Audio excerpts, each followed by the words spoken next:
Welcome to Pure Hustle Podcast. I'm Mike. And this is Orlando, and we are on episode 33, like Roger Craig status. Is it Roger Craig? You know who Roger Craig was? I've got no idea what you're talking about. So he was the running back of the 49ers when they were team of the decade, like the first half of team of the decade.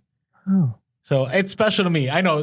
There you guys go. Only real Niner fans out there. So if you're ever on Jeopardy and that's a question and you win it, just give us a little shout out. Pure Hustle Podcast. Thank you for the random Thank you info. for dropping the stats on Roger Craig. He was great. So anyways, all right. Hey, Does he resell? No, maybe he should. No, he probably doesn't need to. I think he's okay. He had a nice football career. So anyways, hey, I can't believe we're on episode 33. Like 33. It's crazy. You think about it, like, remember episode 1 and how we re-recorded episode 1? Yeah. And 2 and 3? Yeah. And it was in a whole different studio. Yep. So anyways, not to get all nostalgic, but hey, we want to thank you all for following us this far. Our listens keep going up every week. Our REG interactions keep going up. So we're just super thankful. Yeah, it's been awesome. We appreciate you guys. And you know, hopefully some of the information you've been able to get from us has helped you grow. Yeah, 100%. And thank you for always letting us know. We always appreciate when you contact us on the DMs or shooting us an email, and we'll drop that contact info later. So why don't we start the show? Let's do it. All right. So how you doing, by the way? You know, just to be real, you know, since we're real relevant and reselling. All right. Man, it's been a rough couple weeks. Yeah. You know, yeah. Since our last podcast, it's been challenging, just life, right? Like I think this is something that, you know, you can relate to. I think every one of our listeners can relate to. You got those ups and downs, right? And it's just been, my son's been sick, my wife's been sick, I've been sick, doctor's appointment. It's just been a rough couple of weeks, man. So reselling wise, and it's that's taking a back seat for right now. Oh, it's definitely slowed down. I hate to jump right into my quote of the week. Wow. Maybe I need get it out of the way and we're good. Okay, yeah. All right. I heard something that was kind of interesting. The guy said this. He said, velocity is not as important as acceleration. And the point he was making is like when you're on an airplane and you're flying at, you know, whatever, 1,000,000 miles an hour. No, it's not scientifically accurate, but 1,000,000 miles an hour. You know, it's like Star Trek status. Yeah, it does. Warp speed. Yeah, exactly. But the point is, it doesn't really matter how fast you're flying, right? Like once you get up to speed, you can walk around on the plane. You don't really feel it anymore, right? Once the velocity isn't, but when you're taking off, the faster you're taking off, that acceleration, it pushes you up against. You feel that, right? And so I would say like my sales have been doing fine. And going out and packing stuff and occasional listings been okay, but I haven't had that acceleration, right? It's been velocity. Things have been moving at the same pace, but it's been kind of I don't have that motivation. It hasn't felt as good. Whereas, you know, when you get that bit of acceleration going in life and you're outsourcing more, you're listing more, and you've got that kind of excitement and thrill, you feel that. So I'd say my sales have been okay. But it just hasn't been an overall great experience because of, you know, life. Life happens. Yeah, and you haven't had, you know, kind of like those experiences like that. You know, hey, I got 100 listings done today, or yep, I got, you know, I'm not breaking PRs. Yeah. Yeah, but do you know what I'm saying? Like it's one of, and I get it, and that's part of like the reselling game is to stay motivated. You got to stay active. But you know, there is the other side that's helpful is that once you do get like that momentum. Right, and the velocity is there. Like you can hang tight on that velocity for a little bit. Like kind of right now, you're saying you're still getting sales because you built some kind of a pipeline, right? It's not like you're at only like 50 items, right? Right. You're still trying to get to the 500, so you're seeing the sales still happen. Yeah, yeah. And that's the weird thing is I guess I've been a little bummed with reselling recently. Not bummed in the sense of like it's not enjoyable because it is enjoyable, but because I've been experiencing acceleration for so long, just staying at a consistent pace or like not listing new items, not sourcing as much. I mean, you know, it's been raining in San Diego, so the last couple of garage sale weekends I know kind of been lame, and it has been pretty bad. Like last week, I was all pumped. I had my money out. I was ready to go, and I don't know if you guys follow us on Instagram. That day, I scored absolutely nothing. No, I scored 4 snapbacks. That's it. That makes me feel really good because that was the one day I was like, okay, finally there's no rain. I can go out garage selling. And I slept in because I just wasn't feeling good. My son wasn't feeling good. And I was like, you know what? I'm staying home today. the whole day I'm thinking like, man, I must be missing so many sales. So to hear that you didn't get anything, that makes me happy. You got an ROI of sleep. That's right. A little bit of recuperation. No, and I get that because that day was a hustle. It was one of those. I just kept going. Then I hit thrift store after thrift store after thrift store. And you know how it is. There's those days that you still make profit because you're consistently getting 1 or 2 items at a store, 1 or 2 items here. And so the day's not lost. But it was a little tough. And I kind of jumped the gun a little bit because I haven't gone garage selling in so long that I was expecting, I had these huge expectations. But, it's still, it needs, I don't know what it is about rain because it wasn't like raining that day. It was raining like the night before. And for a reason, like people close down shop if there's any sign of rain, especially in San Diego. So, okay. Yeah, rain is no joke here. What about you? How are things going for you? I know you were getting excited about, maybe looking at some doing inventory and stuff like that. And how's that going for you? That's exciting to do inventory. Well, there's a few things going on. I will say changing my model, where before it was 70 Amazon, 30 eBay, and I'm trying to flip that has been interesting because I'm still trying to flip that. But my major revenue is still coming from Amazon. But it's not like I haven't been working on Amazon like crazy. And I'll talk about this later because I want to talk about promoted listings. But what I've done is, I've really scaled. So I would say not scaled like monumental scale, but, what I've done is I've done a lot of the details that I usually would let go. So what I mean by that is I've been sourcing a lot, dropping off to my helper. And while she's taking pictures, I'm at home taking pictures too of items I've sourced. So I'm sourcing so that at the same time, she's listing on InkFrog and I'm listing on eBay. And so I'm hoping to double the listing I'm putting up each week. Right. So I did hit we talked about the last time when we were trying to catch up. I wanted to put up about 200 more listings in a week. And I was able to do that. But I came short of doing the 200 listings on top of the sales. So it didn't look like I had 200 listings. It ended up being like, I don't know, somewhere in the hundreds because I kept getting sales. But, I will say I did do some reorganizing inventory, which was nice. But it's the bookkeeping. That's the one that's the grind. That is. Right? And this year it matters more than ever. Now, I did talk about the government shutdown kind of being encouraging because it's like, well, everybody's going to get their refunds late. But if you're a reseller, especially if you're full-time, you don't know what a refund looks like.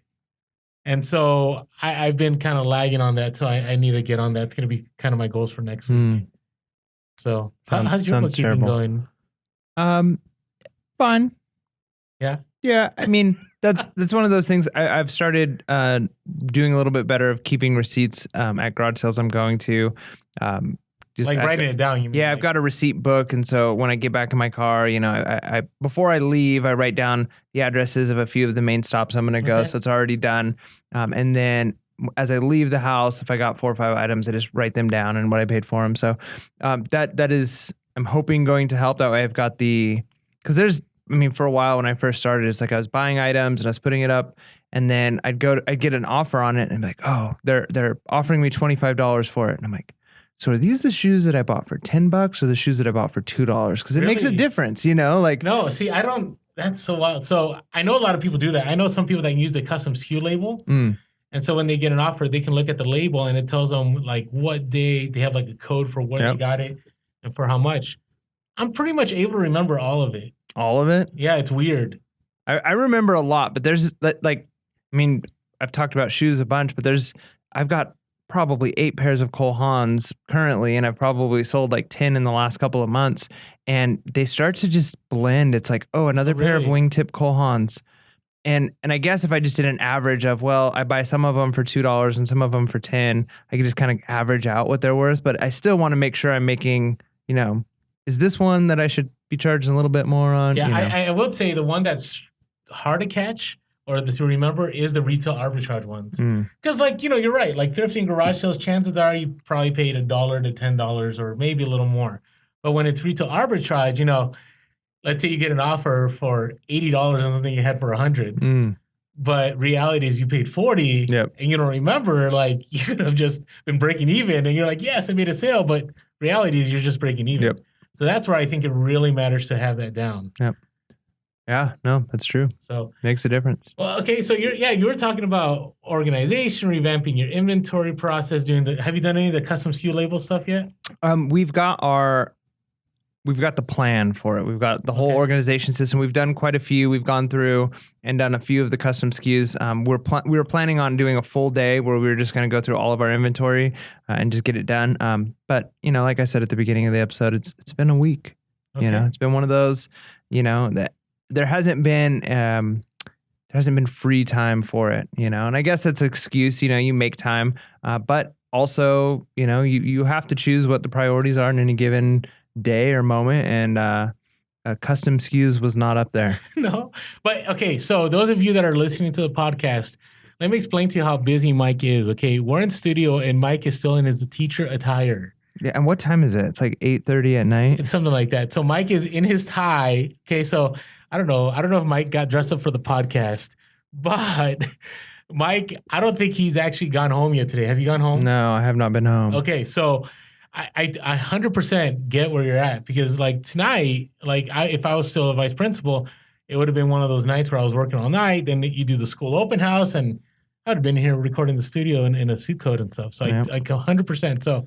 Well, I appreciate Mike showing up for the podcast. The sad thing was I had my nice, comfortable Pure Hustle podcast shirt laid out on my bed. I was like, I can't wait to change into this after I get off school for recording the podcast, and I left it there. It's okay. You look here sharp. I am. It's good. And my red tie. If you're not watching on YouTube, are you gonna say if you're not watching YouTube you should because I'm wearing a tie? Is that where you're going with this? Well, if you haven't seen, if you're just a listener on podcast, let me say thank you. We appreciate you listening to us. But, it'd be cool to shoot over to YouTube and actually get a chance to see what these knuckleheads that you listen to look like. Bald and bearded. Yeah. That's where we're at. So. My hair's growing out a little bit, though. I need to shave it. That's how busy you've been.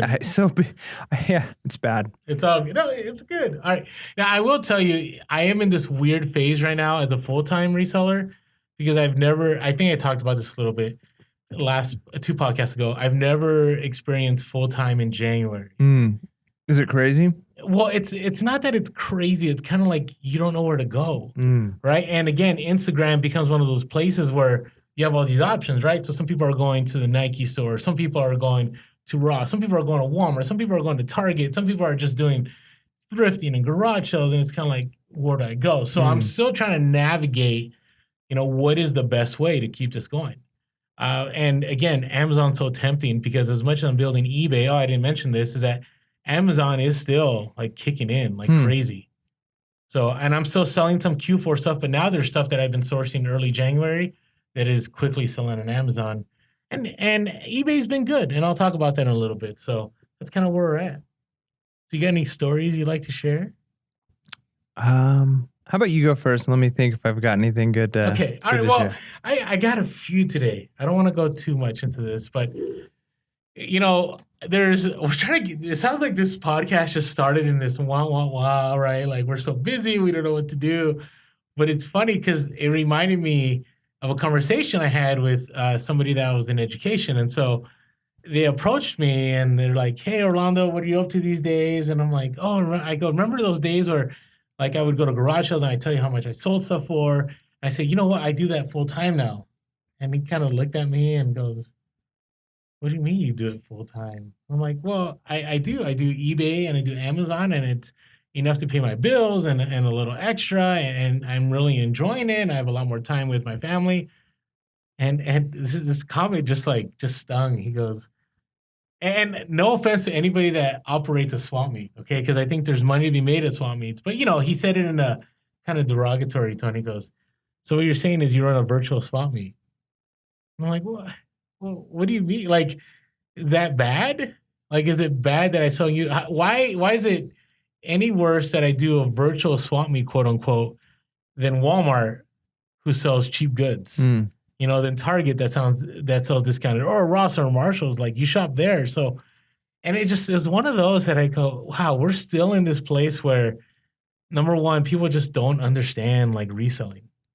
Right? I mean, did you have opinions before you jumped into the game about reselling? Definitely not any negative opinions. I've always kind of heard people talk about being able to do it, and I'm a dreamer, right? So it's always like, man, that would be so awesome. I always just assumed it would just be supplemental income.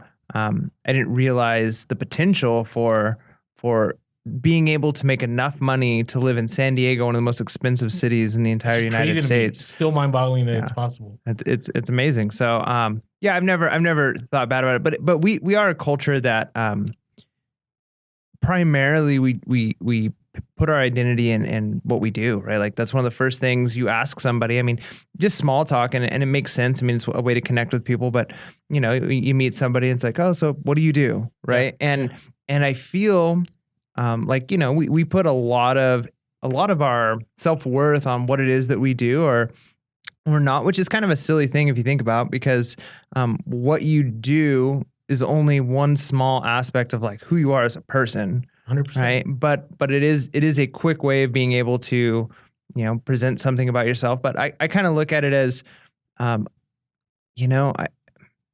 it's not one of those glamorous jobs where it's like I'm a this or that. I feel like there's certain jobs that just sound like, ooh, but it makes money, right? I think it was eBay Princess that had this kind of viral thing going around for a while where somebody said, oh, you resell, and it's like, yeah, I still do. And then they said something like, do you make money? And it was like, you should see my bank account. And I think there was a little bit more to it. But yeah. There was, yeah. But I mean, it's true. It's like, who cares what I do for a living if I'm bringing in money? If somebody tells you they work at a gas station or a convenience store, or if they tell you that they're the manager of a mall, like neither of those things is better than the other. It's, are you working hard? Are you providing for your family? Well, good for you, right? Well, that was the thing. At least I was in a place where it didn't matter to me, because it was nice. Back in the day, I'd go to a meeting. I'm like, hey, I'm so-and-so principal of this school, or, I'm looking to be a head of school one day, like just name dropping, right? Dropping titles like you feel like this identity. And now my ROI is the fact that like I can spend time when I want with my boys whenever I want. Like I don't stress about it.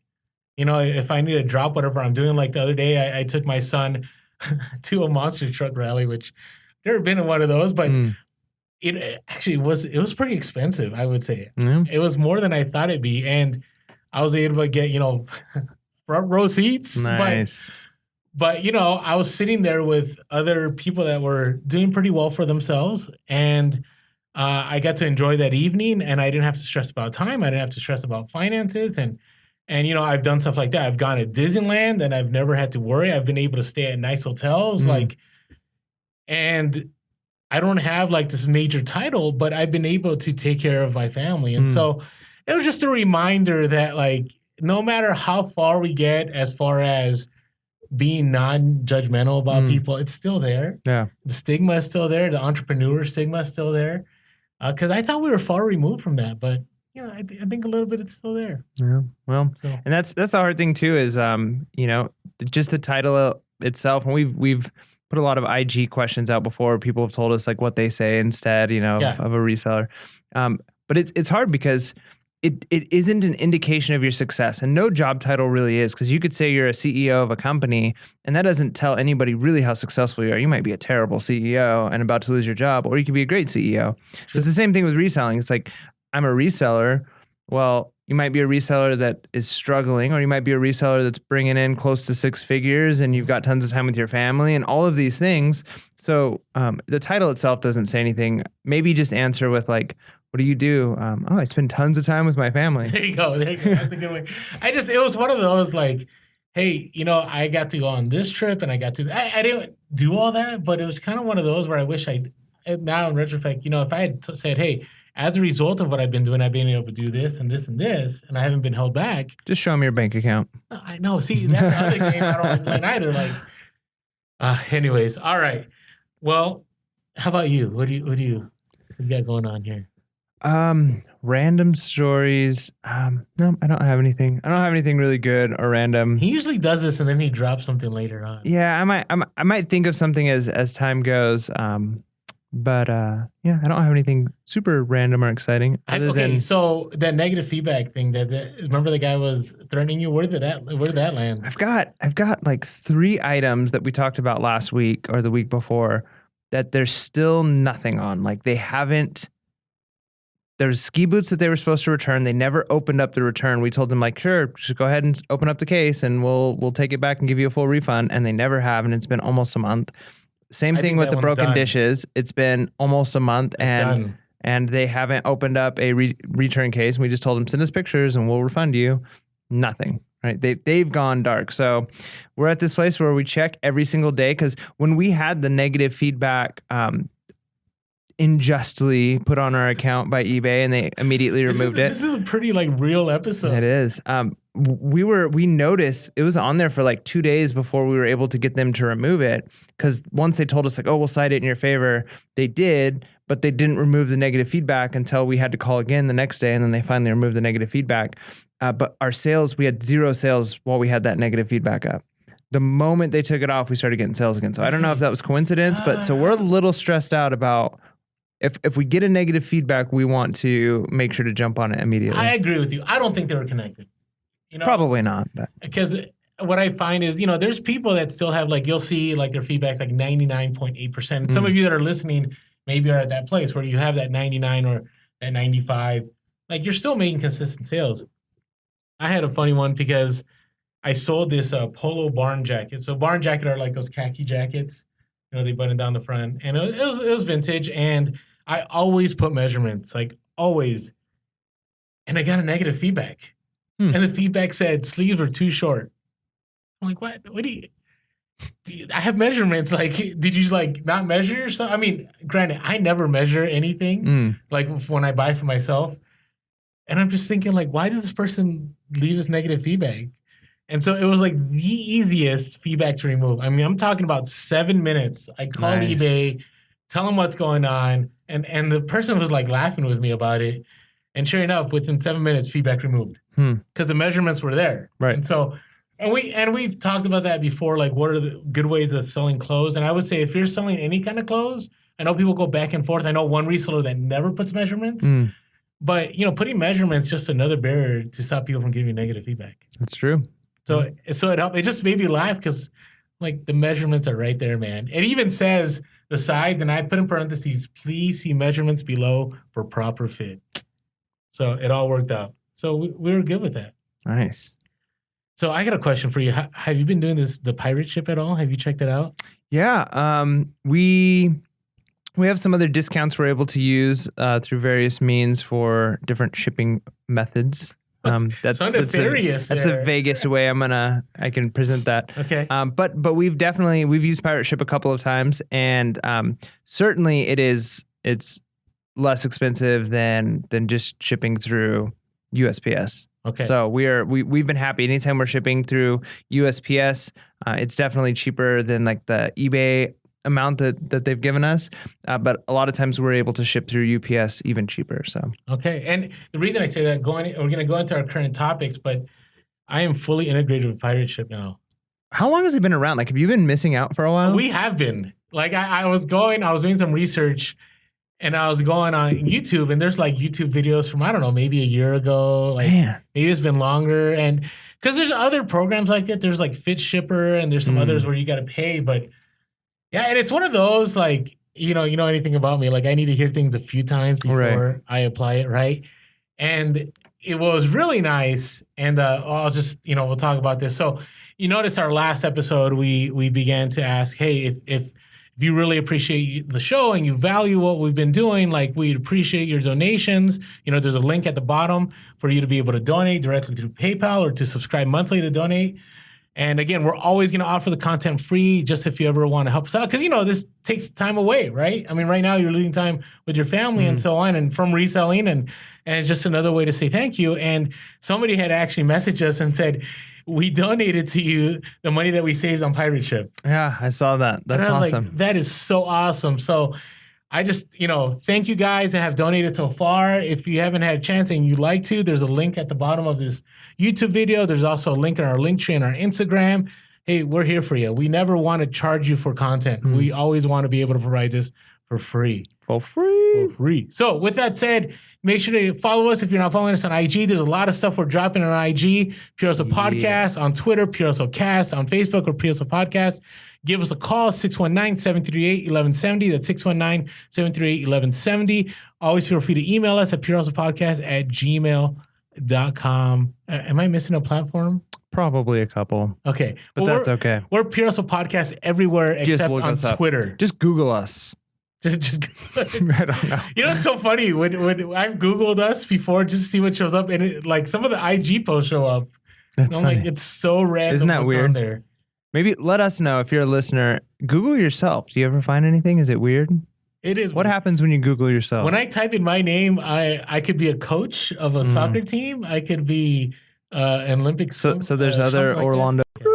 Yeah. Oh, you dropped my last name. I'll edit that out on the podcast. No, but it's interesting. There's a lot more of me out there. That's actually not my full name though, so that's okay. That's okay. We'll keep it mysterious. Yeah, we'll keep it mysterious. And all they heard was the beep. Or what sound effect should I use to replace your last name? The Hustle of the Week sound effect. Oh, my made up one. Yeah, that one. All right, let's keep going to topics here. So I wanted to talk about this, and we're going to talk about this in the next podcast because our next podcast is a Q&A. A lot of you on IG sent us a lot of questions you kind of wanted us to answer, and we're not going to answer them like gurus. We're going to answer them as ones that have had experience or kind of what we hear from other resellers. So one of them was about dropshipping on eBay. And I don't want to go into, is it good? Is it worth it? It's just eBay. It seems like in this last month, they dropped the hammer on some of the dropshipping. So do you understand what dropshipping is? I do, yeah. All right. What's your perspective? So dropshipping, specifically like just through the eBay platform, would be another reseller selling your item for you at a higher price. Essentially is what's happening, right? Okay. So well, it can happen to you. And I'm not saying just to you, but keep going. Okay, or you could do that for somebody else, right? Like, or you sell somebody else's item. Service. Yes. Yeah, you're helping them sell their item for them. Which, if you're making money, I'm all good with it. Like, if they get their asking price, we have some listeners price, that are dropshippers. Did you know that? Hey, that's awesome, man. So if it works. It works, but it's funny how you mentioned that because you've encountered dropshipping before. Yeah, and I had no idea what it was to start with until I realized this is going to a customer, because it was the thing that was just interesting to me is it was in the message to me, and I've noticed that this seems to be a common dropshipper message, but it's just I don't want to say dishonesty, but come on now, this item is a gift. Please do not include an invoice. I know. Please remove. And so when you see all that stuff, it's at first I was man, this is really weird. And I thought, man, this person must have, maybe they own a store or something and they sold an item and they realized they were out of stock and so they had to buy it on eBay really fast. And then you taught me what a dropshipper was. And I was like, oh, it didn't hurt my feelings. I sold my item. I was happy, right? So those of you that are brand new to reselling, okay, if you get a message that says, something to the effect. Sometimes it will say this is a gift. Please don't include an invoice. And sometimes it is a gift because they don't want people to know what it costs. But when it really gets to, I'll tell you, the next level is when it says this is a gift. Please do not include an invoice. Make sure there are no eBay logos on the box. That's when you know it's a dropshipper, right? I had a message. And unfortunately, what kind of tape do I have? Just eBay tape. Just eBay tape. Which is crazy. I can't believe you do that. But hey, you got enough of it. Go to town. I wasn't going to go to Costco and buy new tape. You got to do what you got to do, right? Do what you got to do. So, but there's two sides. There's some money you made. I mean, there are people that do really well on dropshipping, and we appreciate you supporting us. But I'm talking about there's also others that I sometimes feel uneasy because I've had experiences where it gets returned, right? It gets returned to me and the item is damaged, right? And I'm the one that ends up with having to deal with the whole thing. Well, it seems right? like a return from a drop shipper would be a pretty intense process because if they're selling it on eBay, I mean, are primarily drop shippers using eBay to sell the item? No.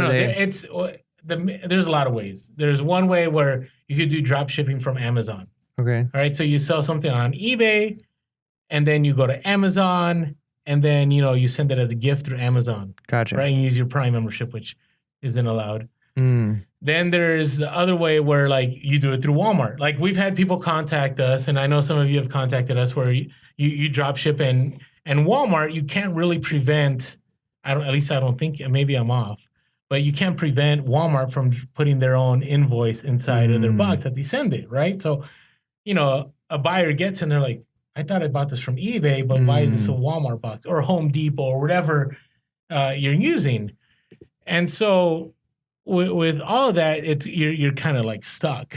Like I feel really bad. I've had people contact to say, Orlando, I've been drop shipping and the item's already been bought. Like I can't stop it anymore. I'm kind of like, you're kind of stuck, right? Yeah. But what's happened is, I know personally from people that they've had an item return is destroyed, and then the drop shipper is wanting the full refund.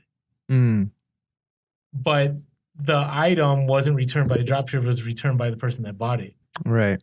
Right. And so then eBay, they're kind of in a quandary too. And so eBay's like, okay, I want to give this person their refund, but at the same time, the buyer stating it's a drop shipper. So I think eBay is put in a really tough spot. Does that make sense? It does. It seems like the proper way of doing this, which would slow everything down, would be for the customer who received the item to have to send the item to the drop shipper. Then the drop shipper would have to send the item to the original person that it was purchased from. But how do you do that? Right. I mean, it would take time, but you could do it. I mean, if you drop shipped from Walmart to a customer, the customer would have to send it to you. You would have to personally refund the customer. Then you would then have the item, and if it was a defective item or something like that it was Walmart's problem, then you would have to be the one to send it into Walmart because you would be the one making the purchase. The customer isn't purchasing it. It's in your name. But that's what I mean. That's why I think eBay was it's not that they canceled all drop shipping. Like if you have some kind of, a contract with another company, right? That, like a wholesaler that you'll sell something and they'll ship it. Like eBay's okay with that. It's when you use eBay's platform to sell something from another platform to have that platform do all the other customer services that they struggle with. And so, you can Google it. I mean, there's tons of videos that popped up on YouTube. Like I got banned on eBay because I was a drop shipper and The other part of it that it reminded me was we had one of our close friends was a drop shipper. Did you know that? So you'll have to tell me who after this. No, well, I'll tell you who. But he would have football jerseys he would sell, and he would get them from China. Okay. And so but here's the problem: is most drop shipping, like you don't keep inventory. That's the beauty of drop shipping, right? Right. You're just like the middleman. Well, it would take 3 weeks to get to the customer. So he made a lot of money, but it only lasted like 6 months because his negative feedback went through the roof because he's waiting for items to get from China to get to the and sometimes it wouldn't get there, or sometimes it would be like knockoffs that got sent out. So I don't know. So hey, if you're drop shipping, you've probably already experienced this, but we're just dropping this knowledge just to be careful because eBay, if you look into their policies, they definitely have tightened the screws on drop shippers. And so I don't know if drop shippers is a real word, but those that do drop shipping, just something to be aware about. Drop shippers. Drop shipping. So anyways, all right. So that's where our current thought. It's a sensitive one because I know we have some listeners that are drop shipping, and some of us have been personally affected by drop shipping in a negative way. But some of us is positive. Actually, on IG, we had people going, I love drop shipping because they're willing to buy stuff that I can't sell to regular buyers. There you go. Yeah. I mean, I think I've had like a handful of items go from a drop shipper, and I've never complained because, I've always thought it's interesting if they've got a lot of special requests, but hey, my item sold for the price I was hoping it'd sell for. So yay me, I win. Some of the best drop shipping are the international ones. You know what I'm talking about? Where it's some random company, like they're usually on the coast, like in Florida or California, and they ask you to write what the item is or put some number on the outside. So what they do is they receive the item, right? So it's kind of like there's the middleman, and they look at it and they just ship it out to the person. Yep, I had one of those. You had one of those, yeah. I remember a lot of Snoopy stuff that went to Japan was like that for me. Like I knew it was going to Japan because it was a Japanese buyer, but then it was being sent to an American location. So it's just interesting. It is interesting. All right. Have you done promoted listings? Yeah, of course. You have? Yeah. All your items on promoted listings? Not all of them, but quite a few. The thing is, it doesn't come up naturally on the cell phone. Most of the listings we do are on the cell phone. It's just easier, quicker. You take the pictures on the cell phone, list on the cell phone. When I list on the computer, it's just an option, right? Like automatically there. So all of them that we list on the computer automatically get promoted listings. We might go a couple of weeks without turning the computer on. All right, we're just so like phone only. But when we do, we'll go through and then promote listings that haven't been promoted yet. So wait, before we do that, so you're telling me you do most of your stuff on your phone? Oh yeah. Really? 99.9%. Really? Because I just find there's so much more functional things on the desktop. Oh, there are, but you don't need most of that stuff. Okay. Like just to list something, I mean, I'm pretty minimalist with my listing. I don't have like a thing that I copy and paste in all of my listings or anything like that. So it's easy enough to picture, title, description, couple of extra fields, post. So is it safe to say like 90% of your listings are on your phone? More than 90. That's incredible. Yeah. That really is. Like I'm the other way. Like 99%, I take pictures of my phone, but then I upload them to Dropbox and then I do it on my laptop. So do you think all those extra steps, moving it to the computer, then downloading it from the cloud onto the computer, and then listing on the computer is faster for you? I don't. Are the functions that you get on the computer like worth it? Is there like something that's like I get this only on the computer and I need to have it? You know, I'll be honest with you. Since the last eBay app update, I've done a couple listings, but I did notice there was a lot more things added to it. So maybe it's worth it. You know what? I'll give it a shot. Like, yeah, I mean, I think you're right. I think there are more functions on eBay. There's certain things you have to do on the computer you can't really do on the phone. But the phone is I think a sleek enough design, and it has 9 out of the 10 things you need most of the time, right? So, I mean, the other part is we're on our phones so much, like especially now that we're on social media and Instagram. I mean, I would say my screen time on Instagram every day is probably 3 to 4 hours. And so, I'm just like, as much as I can't be as much as I can avoid the phone, I'll do it. So you want to be off the phone? Yeah. You need like a phone break. Yeah. Cause then I could throw on an episode of The Office and I could be listing and, if I'm on my phone, I don't know. It's just weird. Maybe it's to just, what you grew up comfortable with. I think, are you trying to date me here? No, I'm not. I just see it even with like my students, I'm definitely the kind of person like if I'm going to type a lot of things, I want to be on a computer. I don't want to be on a cell phone. And I'm already much quicker at typing things and more accurate with typing on my cell phone than like say my dad is or an older cousin. But then I look at like my students, people who are 10 years, 15 years younger than I am, and they're so accustomed to their phones that they literally can type entire essays with their thumbs. I've had it happen. They use Google Docs and it would type it. I'm like, are you serious? You typed your essay on your phone. And it's not even because the reality is for me to do that would be less efficient. I'm more efficient on a keyboard in front of a computer. Okay. They're just as fast on their phone as I am on my laptop. Right. Okay. So it's not that they're less efficient. So I can't put my personal style and way of doing on them and say like, you shouldn't do it this way. Could they learn to be even more proficient on a laptop than they are on their phone? Probably, but natively just in their natural state, that's not where they are. So I think that could be it too. Like just how comfortable you are on the phone. And then, I'm a big believer in the 80-20 rule. You know, the 80-20 rule? Kind of. I mean, there's so many different 80-20 That's true. rules. There are a lot of different 80-20 So what is this 80-20 rule? Well, basically, the 80-20 rule I'm talking about here is 80% of the benefits that you get in anything comes from like 20% of what you're doing. So 20% of your time spent gets you 80% of the outcome you're looking for.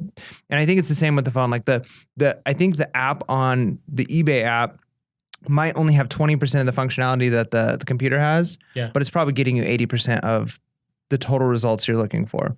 The other 20% that you might need comes from the 80% that you'd have to log in on that clunky website. I know we're not supposed to be mean to eBay because we love you and you help us, but eBay, get it together with your website. I know. I always talk about like there's certain links. You're just like you're time traveling, right? You go to the webpage, you're like, this is so like 1990s right You got to click on 10 different things to get to one place. I know. The best one is the coupon. We already talked about that last time, but the coupon to me is the epitome of how the website needs to be redesigned. They hide it. I think that's what it is. You think it's on purpose? No, I think it's inefficient, not on purpose, but I think they benefit from the fact that it's inefficient. Maybe they do. Going with all of that, it's funny that you mentioned the cell phone thing. The one reason I probably don't at all use a cell phone is because of InkFrog. So InkFrog is very much desktop based, and so I need to use it. Gotcha. So that's where I do most of my listings now. And well, then for you, it's got to be computer. There you go. Yeah. All right. Wow. We really went. We were talking about Okay, let's get back to promoted listings. Yeah, I do it. So, what percentage do you set yours at? Do you know? I think most of the time I do whatever the suggested is, unless I feel like it's too much. Like I don't even think of the percentage as much as I look at the dollar value, and I look and say, would I be okay with losing that much profit on this item if it gets me to sell quicker? Sure. Well, and that's what happened to me. So, I've been trying to pick up my eBay. So I dropped everything on promoted listings and I made it a percentage more than everybody else. And I got all kinds of sales. Like it was incredible. But then it stopped. Huh. It's kind of like it hooked me in. And now they want you to promote a little more. Yeah, but I can't promote. Here's the thing. Here's what I figured this out. I was talking with another reseller the other day. Is that when you do promoted listings, it's the equivalent of Poshmark, right? Because Poshmark's 20%, right, in fees, right? So eBay is about 13%, but let's say I do a 7% promoted listings, we're looking at paying 20% in fees, but I don't have to share my closet, right? And so the people were telling me like, Orlando, here's another reason to go to Poshmark because if you're paying that much, why don't you just cross-post it on Poshmark? But again, that's one extra step. So I don't know. What are your thoughts on that? I think I've mentioned it before, and I'm not 100% sure if I'm articulating it properly, but the shipping on Poshmark. Wait, I was talking about, you always talk about the shipping. You love the shipping on Poshmark. Well, because if we're talking about percentage-wise, like, 'cause you asked about cross-posting and the 20%. Okay. And I think that is the key point. Even if it's not apples to apples, right? Like you can't say 20% on Poshmark is equal to 20% on eBay, because I think still Poshmark comes out ahead with the method of shipping. Okay. Where I feel, especially with the new rates. Right. Whereas I feel with eBay, 13%, like if you figure, your 10% plus your 3% to PayPal, is great. But then you're also paying that percentage on shipping, which doesn't happen on Poshmark.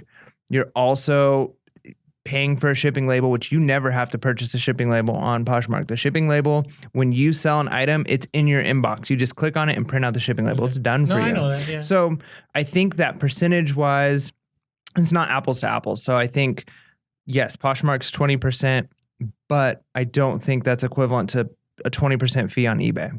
Okay. Now, I had another question for you. Have you had the eBay interface where you can directly edit prices on the page?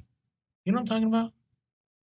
I'm not sure. Well, being that you don't use the desktop that much. Yeah. So probably let us know that I'm interested, because I've seen people on Instagram have their listings page, right, at Seller Hub, and they're right there. They're able to, like, there's a little pencil mark on the top corner of each of the categories, and they can directly change the prices.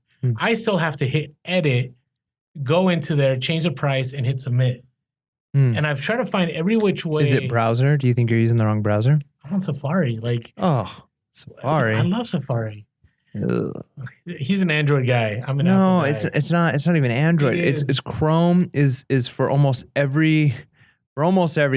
Chrome or Firefox is going to be better for you. Just Safari blocks so many extensions and so many like Java plugins and all of these things that run that eBay might be using.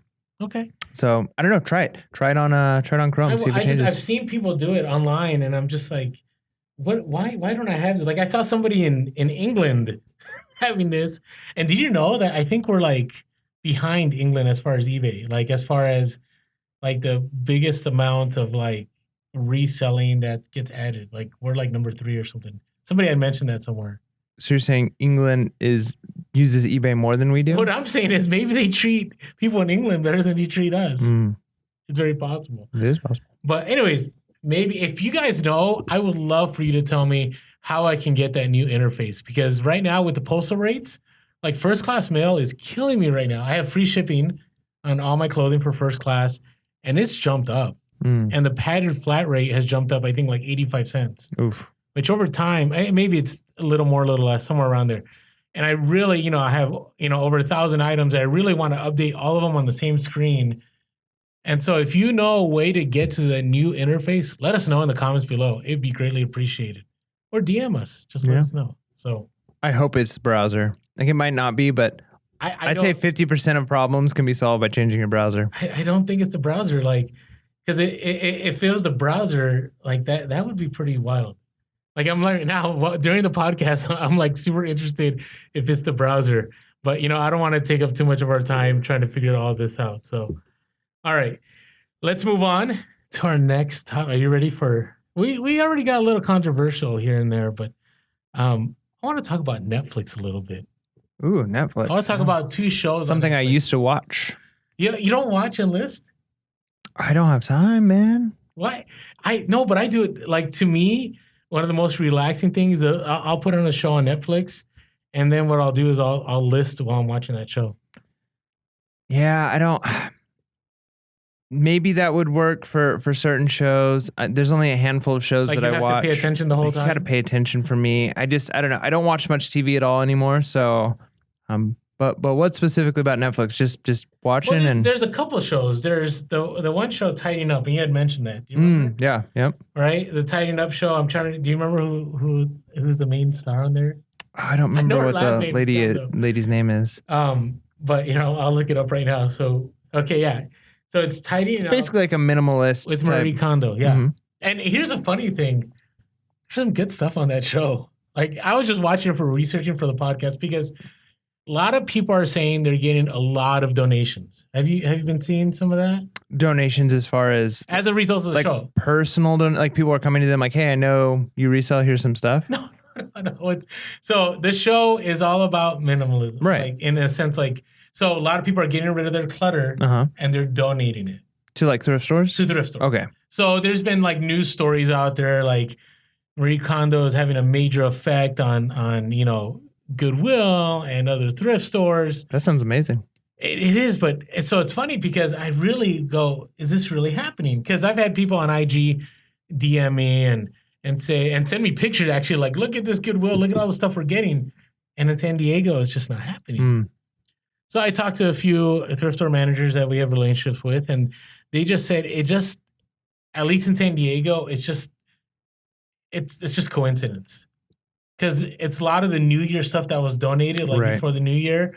Now it's being processed. So it looks like it takes time. Huge influx, but it's not any different, at least in San Diego. And I think San Diego, and there's areas of San Diego that are different than other areas, of course. But I think a lot of people in San Diego are certainly not minimalists in the sense of like there's actually a podcast, The Minimalists, and the guys that, that thing that was going on for a while where it was like 100 items or whatever. I love those guys. I've listened to a lot of their stuff. I think they have a lot of great things to say just about like valuing other things besides stuff and how minimalism, whatever that looks like for you, can help you with that. But I think in San Diego, it's a little different because, I mean, people do hoard. There's still people who have way too many things. Go to states a lot of time. But space in San Diego is so limited compared to other parts of the country. So I think to go through and to say like, I'm going to clean house and like get rid of all this stuff that I've been holding on to for years, I don't think that there's as much to get rid of here. I just think that square footage is so small. Like really? Yeah. I mean, think about it. If you're living in an 800 to 1,200 square foot home and you're paying the prices people are, living in 3,500 to 4,000 square foot homes in other parts of the country, you just don't have as much stuff in there. So you're not going to be able to go through and donate 200 things out of your house. Well, there's a few things that stuck out to me about the show, and I thought it was good. One is the abundance of materials in our country. Like, it just blew my mind, watching like how sentimentally attached we are to some things, right? And in this show, like, Marie Kondo, it's kind of funny. She wants people to say, does like this item spark joy? And if it does, then you keep it. And if it doesn't, like, you get rid of it.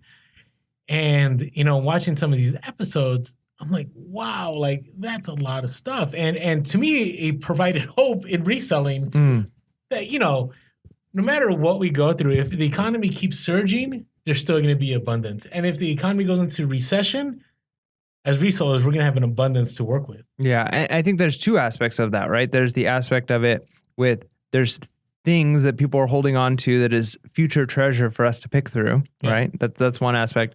The other aspect is people love buying stuff, right? Like people love stuff. So people will buy things from us. I'm the sad thing is, I mean, I love reselling. I'm doing very well reselling.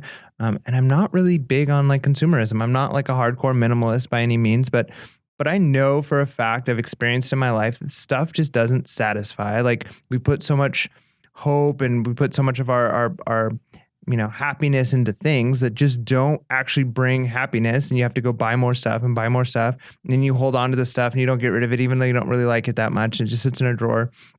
So I kind of feel like I'm contributing to that, like disease, as it were, that people are dealing with, of just needing to fill their life with things. But they're giving me money, and that money lets me do stuff with my son. So, No, I get it. It just, I was just blown away. Like, and it was a little unsettling for me because, I've had a problem lately of keeping stuff that I know. I've talked to you about it, man. And it really, did it change you? Marie Kondo is making me a better reseller because. Are you going to sell Freddie? Okay. Well, Freddie, I don't know. And in case you're wondering what we're talking about, Freddie Funko, he's here in the corner. He's a collectible. I don't know if I'm going to sell him anytime soon because he's like a stock. He's going to go up in value. He's like a bond. He's a safe. He's going to mature at some point. He's going to mature at some point. So if you want Freddie Funko, you're going to have to make Orlando a offer he cannot refuse. Nice offer. But all the other stuff, and so I started listing a lot of stuff that I was just kind of like, I'm proud of you. Well, thanks. I'm proud of you. That's awesome.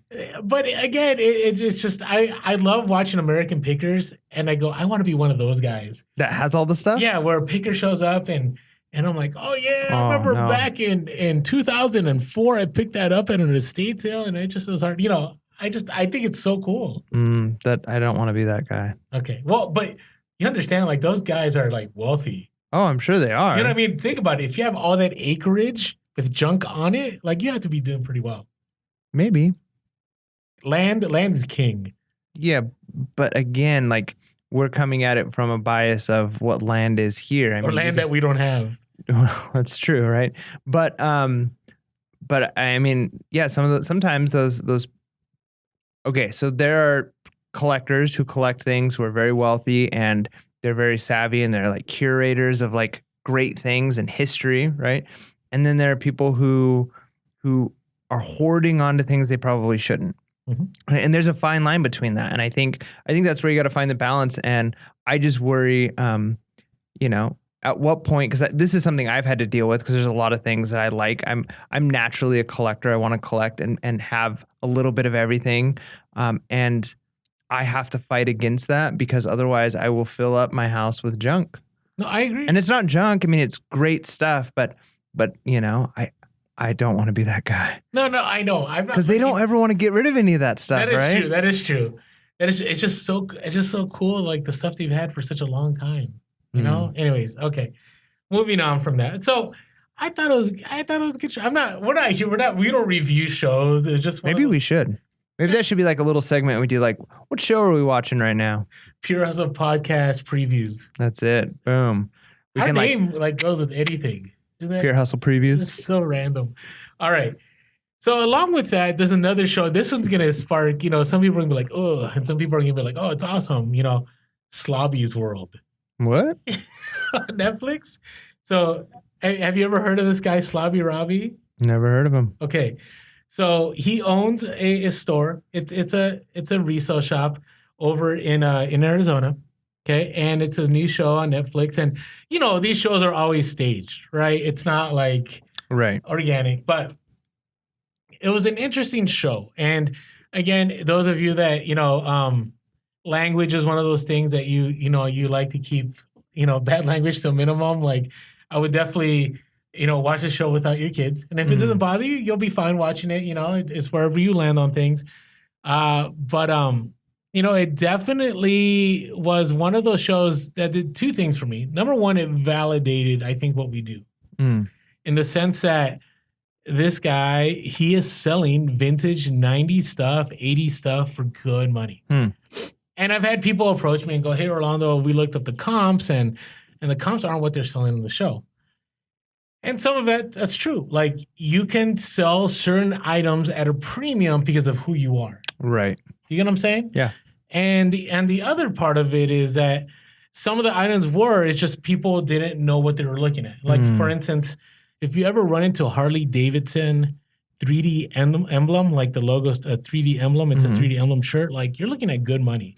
Like if it's a bunch of like hogs, like animals on motorcycles, 3D emblem, you're talking about a Harley shirt that's several $100s. Nice. That's one of the holy grails. I've never approached any of those. Never even seen them in real life. I have a bunch of 80 shirts, but not those. The other part, and this is going to get controversial. It got me to recognize that people don't care if items are fake. Let's pause there for a moment. So there's a segment on the show where he tried to describe difference between bootleg and fake. Are you taking the headphones off? Yeah, I got a bit of a headache. Oh, wow. Okay. Hey, somebody recommended we take them off, so there you go. Yeah. Okay. I got to keep mine on because I got to hear. I can't work without hearing. So, do you know the difference between a fake and a bootleg?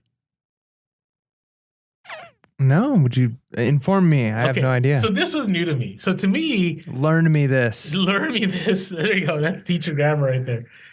So up until this point, I had always understood bootleg and fake are one and the same. Right? Because they're both not sanctioned by the company.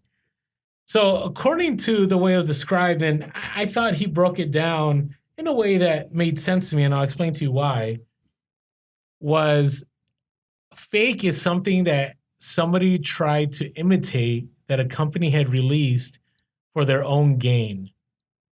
Right? So like Coach purses get faked all the time. Okay. Right? Gucci, Prada, like all those brands that we don't pick up most of the time. Right? Bootleg is something that is completely different that is created by somebody that looks similar. That may look similar, but it's not a copy. Okay. Right? And so there's like a lot of Tommy Hilfiger bootleg out there. Right? There's like Gucci. I love Mike's face. So Mike was going to watch the show, but I think it's better that he didn't watch the show.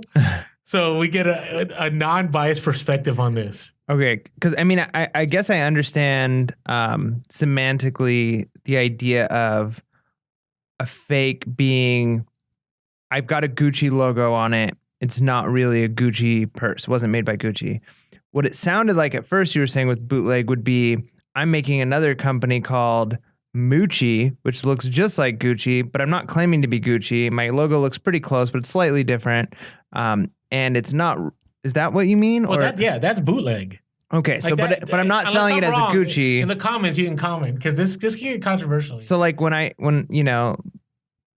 wearing shoes, because I was always like a Payless kid, and the Pro Wings. Yeah, I always got kind of, picked on for wearing the off brands of stuff. So it was like, what'd they call them? Not Nikes, but Psyches. And, I remember I was one of those kids. Instead of having All Stars, I had, and they were Converse, but it was like the off brand of Converse. It was like the One Stars or whatever. You know what I mean? Like, so it's like, they're just different. Yeah, they're not trying to say like, we're not really Nike. We're not pretending to be Nike. Our swoosh goes the other way. We're the other brand that's kind of like Nike. Is that what you mean a bootleg is?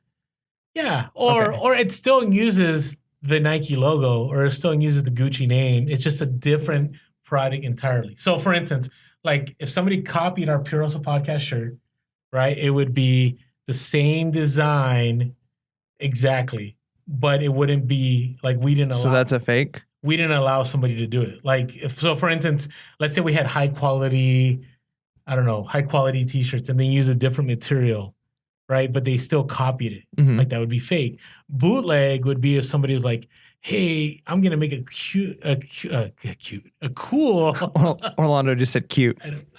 That was cute. I don't know how that happened. We're going to make a cool Pure Hustle podcast shirt. So somebody does one and like they airbrush your face on the shirt and it's a Pure Hustle podcast shirt and they start selling it. Okay. So I get what you're saying then. So it's not that. So they're using our brand to sell it, but it's a different creation. Gotcha. Okay, that makes sense. Yeah. So now I understand. That's how it was explained. And I thought that was interesting because I know there's laws against fake. Right. And I guess what the sense I got, and again, I'm not trying to start controversy, I'm just asking the question, was I got the sense that bootleg is okay. Right? Because you have somebody on Netflix that is selling these items, right? And people are okay. They're going in, they know, and he's very clear with them, like, this is bootleg. Like this is, and I guess bootleg now is becoming popular. And people are willing to pay money for bootleg items. Oh man, I bet if it's old school bootleg, right? Yeah, because it's like 80s. All right, I think that's different because then at that point it's its own collectible, right? Because what makes something valuable is its scarcity, right? And that it's wanted. So I think bootlegs and fakes can certainly be valuable if they're scarce, right? And it's, I just think, okay, so I left.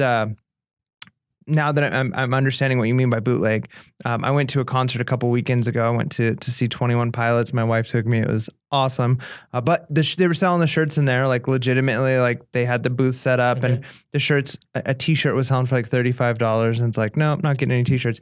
And then as I'm leaving and we're walking to go get our Uber, along the road are all of these people with shirts selling shirts, and it's like 21 Pilots or, the iHeartRadio concert. Like, so those were clearly bootlegs. Like they made them themselves, but they were trying to use the brand or the name of the concert to sell it. And some of them look better than the ones at the show. Yeah. So I think at that point it comes down to, would I care buying that this isn't official merchandise? Well, maybe not. If all I want is a t-shirt that says I was at that concert and if it looks good, maybe I don't care that it's bootleg. Now, if they're trying to pretend and say like this is Nike and it's not really Nike, I think that's a different story.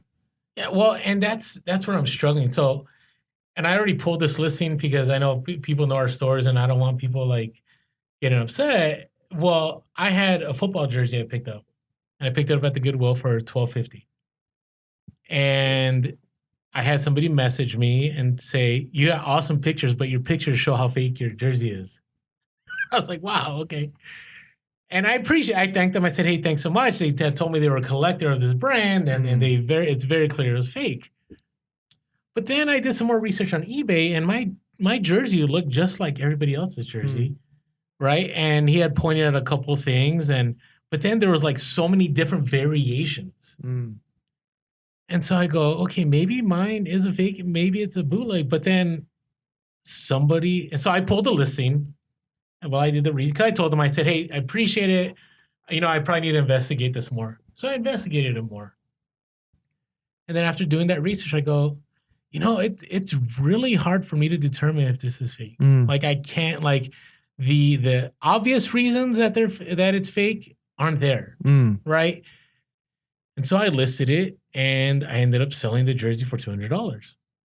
And it's been a while back, and customer was happy, and feedback was there, and I was good to go. Like the customer never had a concern about it. And jerseys is one of those tricky ones because you never, unless you're an expert on jerseys, chances are, I would say it's 50-50 chance you're going to come across a fake jersey. Right.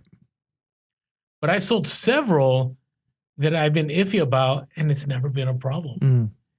And I know I'm going to say something controversial. So number one, I want to be clear. I never advocate selling anything fake. I never advocate selling bootleg. The eBay is very clear about that. But I think we're in this stage now that people are going to buy what they like. Do you know what I'm saying? So the person that wants something authentic, if they think something is really fake, they're not going to even touch it. Then there's that other person that goes, I really like the design of that jersey or that shirt. Like, I don't really care. And that's why I think bootleg is gaining in popularity. I mean, what are your thoughts on that? Yeah, no, I think so. I think I think the morality issue comes in, like I said, if you're like, if you know, you shouldn't do it. Yeah, if you know, you shouldn't do it for sure. I think yeah, it does come down to there's probably several things like that I probably wouldn't really care about, right? Like, if I'm trying to buy a Coach purse because I want a Coach purse for my wife and it needs to be Coach, then yeah, I'm going to be furious if it's a fake, right?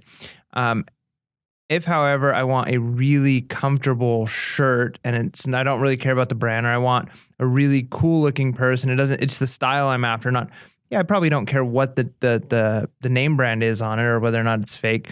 I don't want to say fake, but like that, if that's not what I'm looking for, right? If I'm not looking for, I want a Coach, but I want a certain style of purse that my wife is looking for, I think there's just a difference, right? Like you said, what are you actually looking for? There's people who want authentic, and I don't think we should ever sell anything that's not authentic and say that it is. But yeah, I do think we're in a culture where people just want stuff at a decent price and they want quality stuff. And I think Amazon has changed the game. I think there used to be this idea of there were certain name brands, right? Think household appliances. People would say like, if it has this brand on it, it's good. Well, now you go on Amazon and that brand is there. And so are a few other like brands label you've never heard of before, but the ones you've never heard of before have way higher ratings and the stars. And people say, well, I never heard of this brand before, but it's got way better reviews. I'm buying that one. Right. Yep. So I think we're in a culture where we want something that works. We want the best, and we're not as concerned about name. Yeah. I thought it was interesting. I mean, I'll give you one more example. I picked up 2 Supreme shirts at a garage sale, like, oof, that's one people are going to care about. No, I know. And they had the Supreme bag and everything, and I dropped $5 each. And I sold one of them for $180. And the person, it was another reseller. They contacted me. They're like, we think it's fake. And sure enough, I did the research, and my shirt was double stitched, and the legit shirt was single stitched. And so I said, my apologies. After researching, I can't sell you a fake item. I pulled it, refunded them the money. So you got to be careful. I just, I feel like we are not advocating selling fake stuff. We're not saying, hey, doesn't matter. We're just saying we're just recognizing that it's interesting that the area is becoming gray now. Like you just said, like private label has changed the game too. Right? I mean, there's GoPro accessories that are GoPro accessories, but they're not GoPro accessories. Right? Not GoPro brand. Yep. And there's some people that make a lot of money on that. Right? So, anyways, just something to think about. But it's interesting. The show, I did learn a lot about vintage 80s and 90s stuff. And so, again, always looking ways to, even if, you don't like the way things are presented, even if you think some stuff isn't, legit, it's like, there's still value in some things. Yeah. Hopefully you find our show legit. Yeah, absolutely. All right. I don't know. Do you think that was controversial? I feel like I was tiptoeing. Maybe. I don't know. I think you clarified though. Okay. Briefly stated. Make sure to be real. Yeah, be real. Don't sell stuff fake. 100%. That's messed up. Do not. But it is interesting to just ponder where we are as a society. Yeah, that was interesting.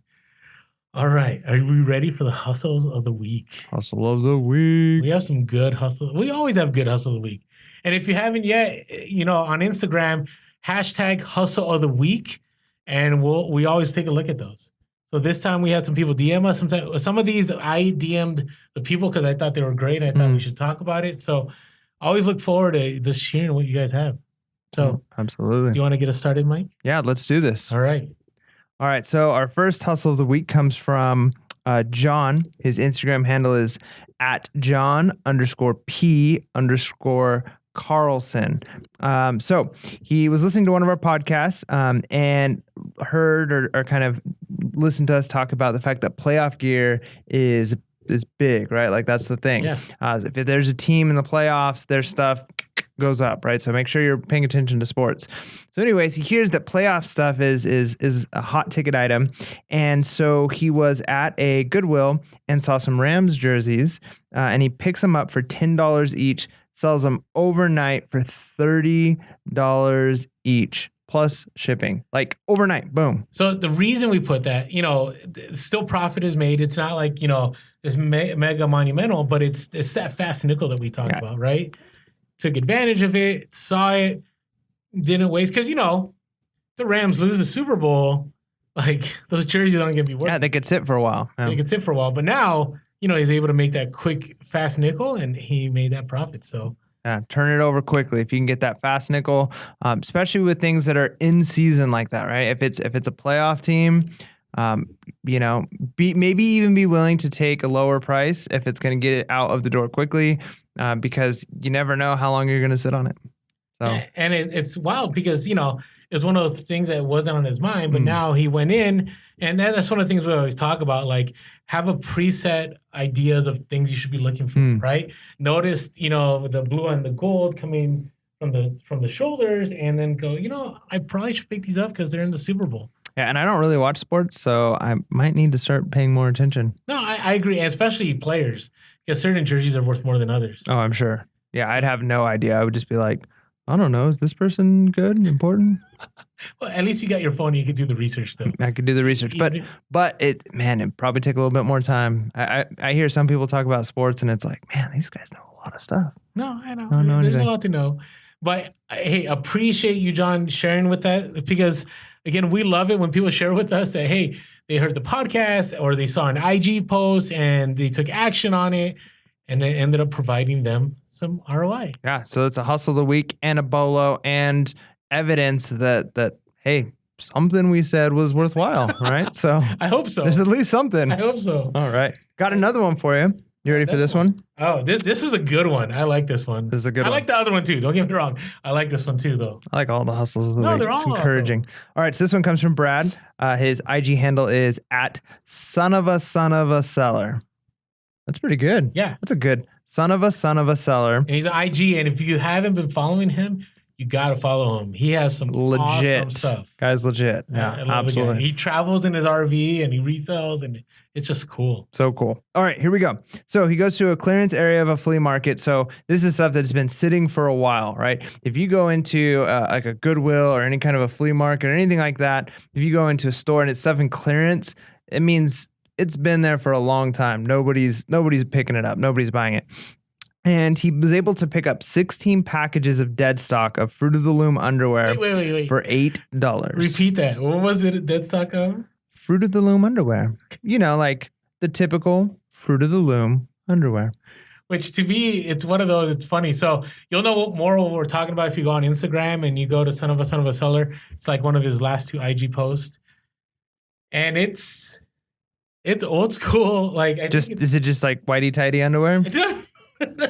I think they're more like boxers. Okay. There's like designs on them. Oh, yeah, those are cool then. I don't know. I look at them, I go, I'm glad there's a market for this.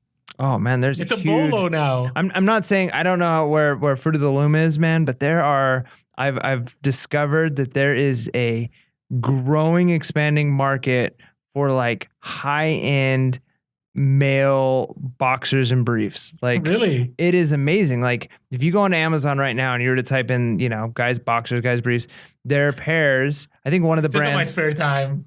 Yeah, you should do it. One of the brands, I think is called Saxx, SAXX, I think is the name of the brand. Okay. And they're not cheap, right? Like a single pair, and you're looking at anywhere from $20 to $30 for one pair. But if you look at how many stars they have on Amazon, how much like the reviews and how many they sell, it is incredible. Like, it is a growing market. And I was at a Nordstrom's rack, and they had a whole bunch of them on clearance. So, maybe even we're just dropping BOLOs for you. So there you go. Look at that. Some of them are going for like $60-some. Yeah, right? I'm looking at it right now, and I'm like, wow. I mean, I'm not a fan of everything I have to look at while I'm looking this up, but hey. Oh, be mature. Come on. But anyway, so he's able to pick up 16 of them dead stock. That's $8, right? Like, that's incredible. That's 50 cents a pack. And he already has bids on 3 of them. Yeah, he's got 3 of them. They've got bids on going at $39.99. Guys, underwear is one of those things, like, it's weird to think about, but like, people have a type, a brand, a style that they're comfortable with. Right. And especially if it's dead stock, this is potentially something they've discontinued. If you've got a brand that you are interested in, people will pay for it, right? Because, they don't want to have to replace their entire wardrobe. It's like, if I can just get a handful and the exact same of what I'm comfortable with and what I like, hey, it works. It's a thing. It just cracked me up because when he posted it, I sent him. I wrote something to the effect of like, this should make an interesting conversation. Hey, what do you do for a living? Well, actually, the other day I sold a bunch of underwear for $39.99 a piece. Hey, it works. It works for a lot of companies, right? Victoria's Secret's doing well. That is true. That is true. I mean, I guess more of the stigma is that it's like dead stock Fruit of the Loom. Like if it was dead stock Victoria's Secret, like we wouldn't be like, oh, that's kind of interesting. You know, we'd be like, oh yeah, that makes sense. Hey, Fruit of the Loom, man. I don't know. They got some good commercials. Sometimes they're funny. What are we talking about? All right, let's go to our son of a seller. Yeah, if you're not following him, follow him on IG. I just love saying that, like son of a seller. It's really awesome. It's just he also has some awesome fire sales every once in a while. He has so much stuff he's accrued over time that he'll sell like lots of vintage stuff that you can resell too. So it's good stuff. It's good stuff. All right, you got one for me? I got one for you from a listener. Now, this person has been in the reselling game for a long time. She's like, I would say, the first wave of YouTube resellers. So if you haven't been following, so Deborah from Pinching Pesos on YouTube, okay, she's been around for a while and she knows her stuff. And it's always awesome when she contacts us and gives us tips. And I'm always like, appreciate that. Like, I haven't thought about that. So there was an Austin meetup, and we got to talk about a meetup our next podcast. So stay tuned. Whoa.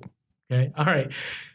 So she was doing an Austin meetup with a lot of other resellers, and they're at this place called Thriftland. What a name, Thriftland! Like I feel like there should be like a mascot with it. What would a mascot for Thriftland look like? What do you think? I think it would look like the outside of an amusement park, like. Not mascot, but just their logo would be like the gates of an amusement park, and like I don't know, some awesome. But a mascot, so a mascot that's a gate. No, that would be the logo. The mascot. I'm putting you on the spot right now.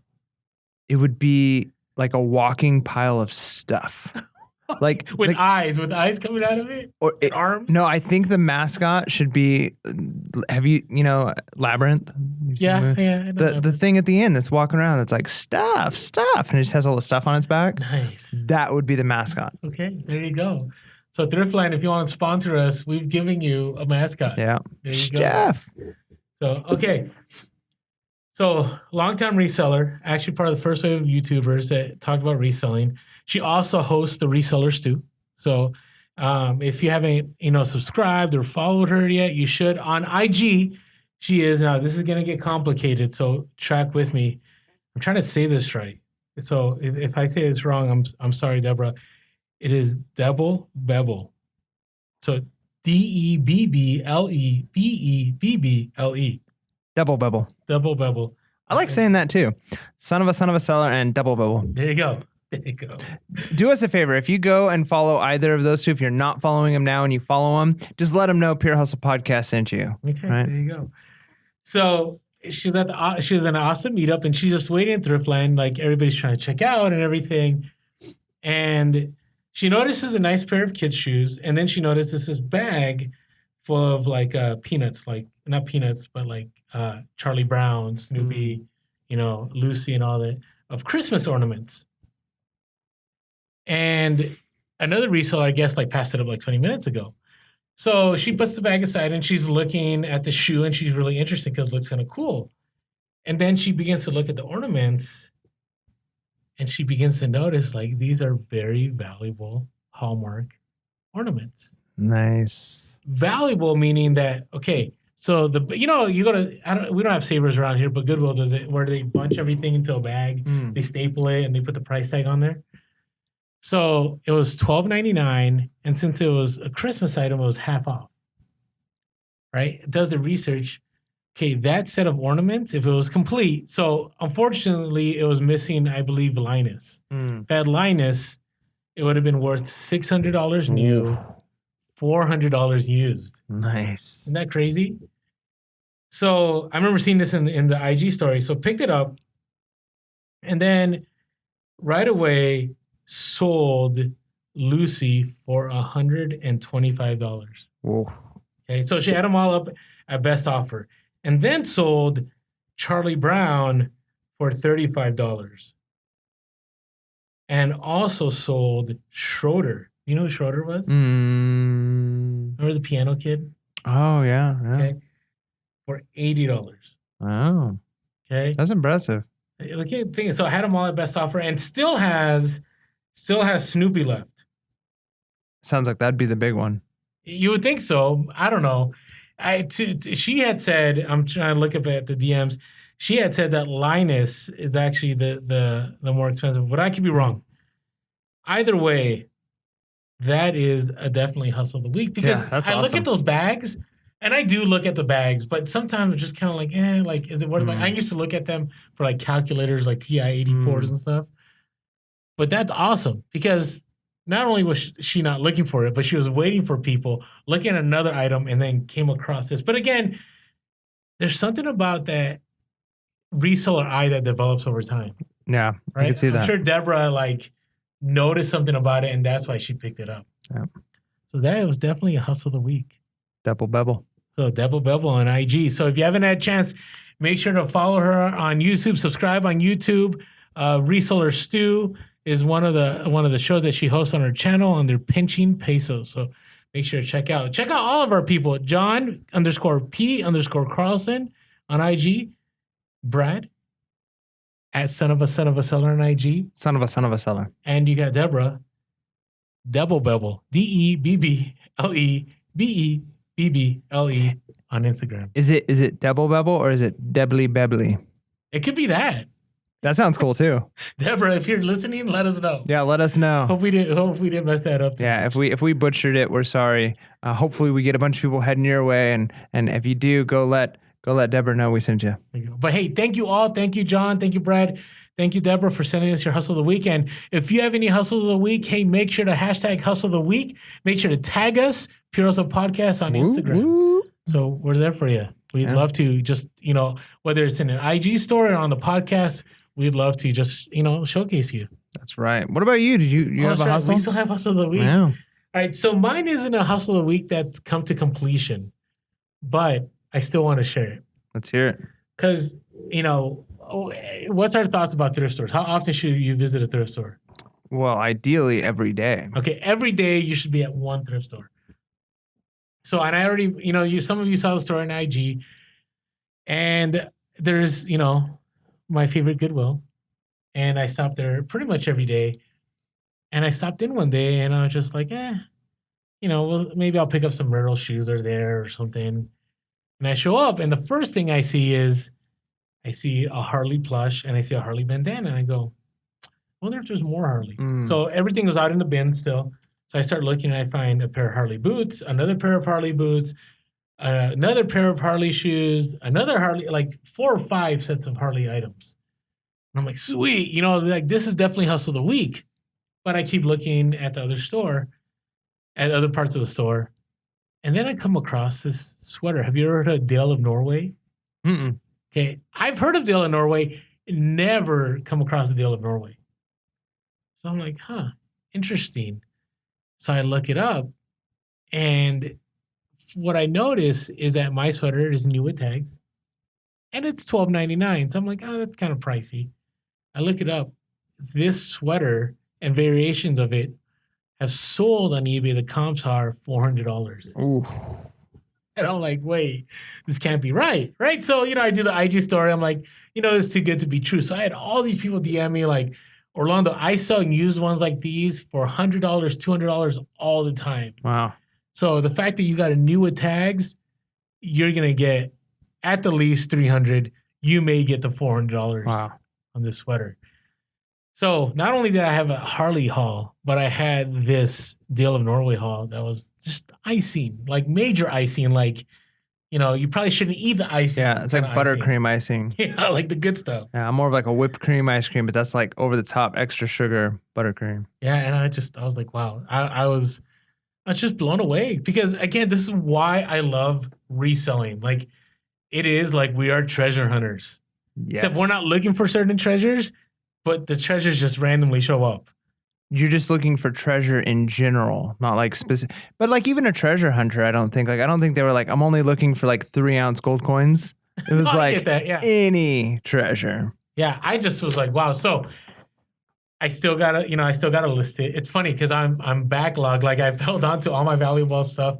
Not because I'm trying to hoard it.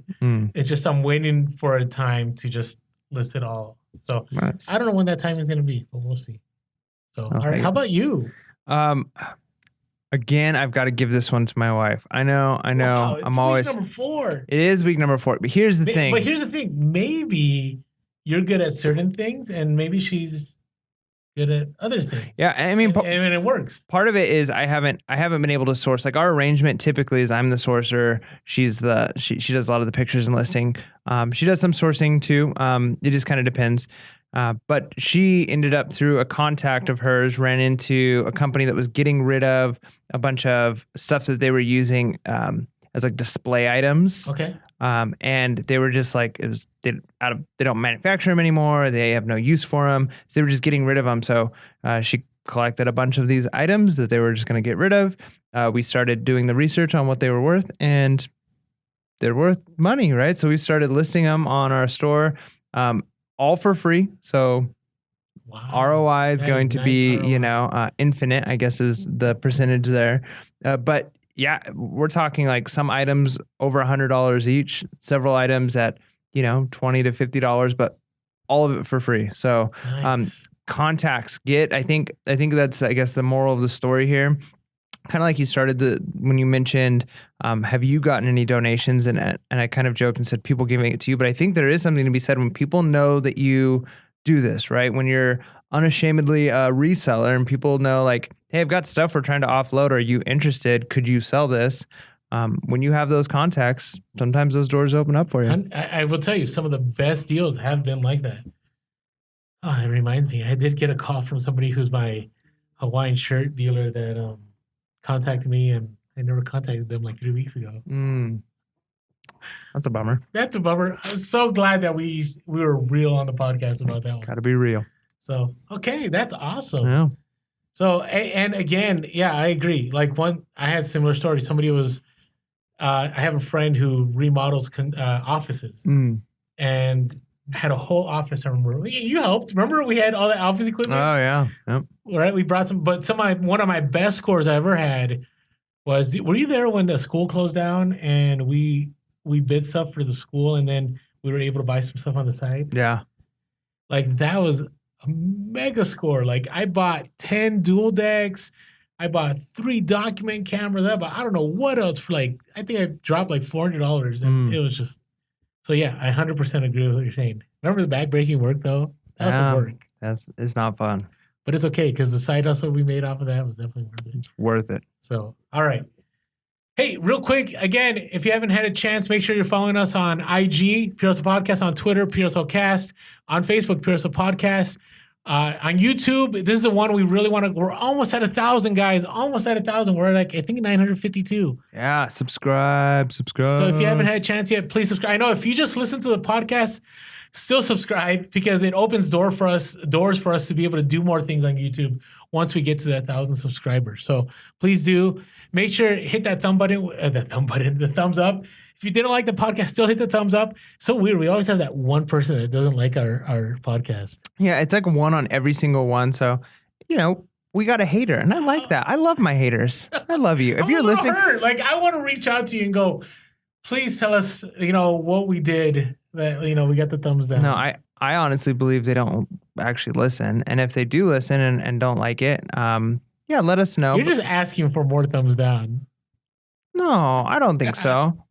I think that, if somebody really has a problem with us, like they just like hate our content, don't listen. Like it's not like we're forcing you to watch it, That is true.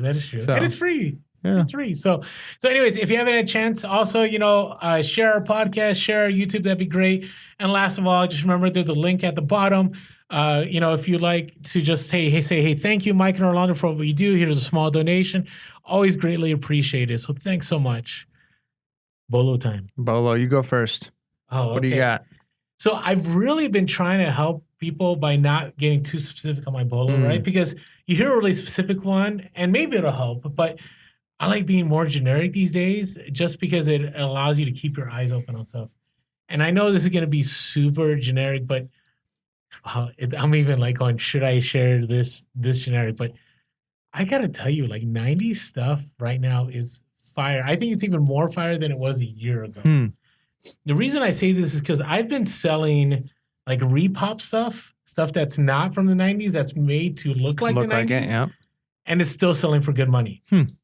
Right? Like I've had some North Face hats that look like they're 80s, 90s that I bought like at the outlets for like, I don't know, $8 to $10 that I'm selling for like 30 to 40 bucks a pop. Wow. And they're not even like vintage. They're just vintage looking. Do you put that in the title, vintage looking? No, because that's like keyword spamming. I'll put retro look, but I won't put vintage. No, I don't want to throw people. That's like, I think it's a little shady. I can see that. You know, it's kind of like the people that we talked about 2 podcasts. Not Disneyland? Yeah, which people were saying that's keyword spamming. Yeah. So you don't want to do that. But, you know, I just sold a pair of like Reebok pumps that were vintage, and I'm really bummed because I sold them for, I want to remember, like $85, and I listed them a while back. And I probably could have sold those now for like 140, 100, like the prices are going up. I could have sold them for 140, 150. So it's only gaining more popularity. And again, Slobby's World, what a title. Like if you look at that show, like all that stuff like is 80s and 90s. So, you know, those of you that were born, like, you know, I was born in the late 70s, early 80s. Like I would definitely remember in your childhood what you had. Like that stuff is probably money now. Bring Pogs back. I don't know about Pogs. I know some people have sold Pogs. I don't think Pogs has that much value yet. No, I'm sure they don't, but I just think they need to come back. Have I mentioned soaps on this? Soaps? Yeah, okay, so you know how Heelys came back? Yeah. Like Heelys were big when I was younger, and then they were away, and now they're back again. The other thing that was really big when I was younger, and I don't think they've come back yet, they were called soaps. I think that was the name of the brand of the shoe. Like skate shoes? Kind of, but they had on the sole of the shoe, there was like a little cave-in part where you'd have like a plastic or a metal plate. Really? And you could use those to grind on sidewalks. So like the edge like of the sidewalk. shoes. Yeah, but you didn't use like a skateboard. It was just the shoes you used. They had the plate on it. And so some of them were plastic. You can get metal ones that sparked, like when you would, you know, run, you just run as fast as you could and you'd grind with just your shoes on the sidewalk. But anyways, yeah, I think those need to come back. And if they're not back yet, we need to find a way to bring them back. No, but they're money. So that's all. I just looked it up. And I'm looking, let's look at the soles real quick. So the soles themselves are going to tell us like if they're money. But yeah, I mean, wow. I'm looking at used soaps going for $100 to $200. Okay, so that is my bolo. What? Wait, you can't jump on my bolo and have your own bolo. Yeah, sure, why not? Oh you were generic, I was specific. Soaps. Okay. Well, how do you spell that? Is it just it's soap shoes, SOAP shoes. Soap shoes. But it's funny you bring that up. And did you notice that I went to the same Salvation Army from your YouTube video that you made? Yep. Did you see what I picked up? I know you got a bunch of Reef. They're Reef shoes. R-E-E-F. Okay, yep. From the 90s, dead stock. They're like surf, skate shoes. Kind of, they're not like soap, so you can't like grind on them. But I've sold, like, it's crazy because I got them for $15 and I listed them for like over $100. Wow. And I just sold a pair for over $80. I took the best offer. Nice. So again, I'm saying like vintage 80s and 90s, like definitely money. I'm looking, look, first generation soap grinder. Okay, so it's I guess it's a tool that you use with the shoes. $25 for just like that little tool. Wow. Just a key. Look at that. $240. This is amazing. Okay. So yes. So I get it. I think it's fair. I think it's good that we have this combo bolo for this episode. Yeah. All right. What do you guys? I think you guys. So if you generic 90s stuff, specific, buy soap shoes if you see them. And then my other thing is those need to come back. Like if they're not back yet, I think that's how trends work, right? Like Heelys are back. Like before long, even if it's an off-brand company, somebody's going to make shoes with plates on the bottom that kids can run and grind with their shoes. That's our private label. What are you doing? Oh man. Maybe we should make it private label. I don't know. Well, but I agree. Like skate shoes. Okay, so we can take it one step further. Skate shoes from the 80s and 90s. You're going generic again. Yeah, but it's a little more like they don't look like things you can like run a mile in. No. Right? They're big old boat shoes. Yeah, they're like the tongue's like really thick. Yep. Like those shoes. Yeah, when I say boat shoes, I don't mean like shoes you wear on a boat. I mean, it looks like you got a boat on your foot. They're big old puffy shoes. Well, there's boat shoes that are like Sperry top-sided shoes. Those are real boat shoes. Those are real boat shoes. You're talking about shoes that just look like you got a boat on your foot. Like it's like squarish, kind of like a big shape on them.